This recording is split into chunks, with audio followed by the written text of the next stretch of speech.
पहा मुलांनो, स्पर्धा परीक्षेला असाही प्रश्न विचारलेला असतो.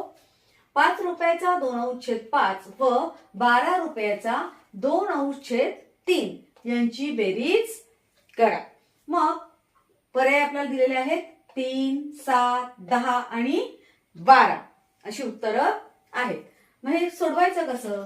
5 रुपयाचा 2/5 म्हणजेच 6 म्हणजे गुणिले 5 गुणिले 2/5 आणि अधिक बेरीज करायला सांगितलेली आहे.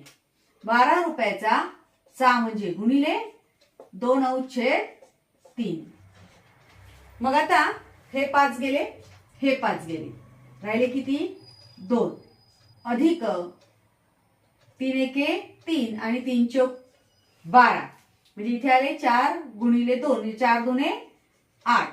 मग 2 अधिक 8 बरोबर 10. 10 उत्तर आपल्या पर्यायामध्ये इथे आहे. म्हणजेच पर्याय क्रमांक 3 हे आपलं उत्तर आहे. आलं लक्षात?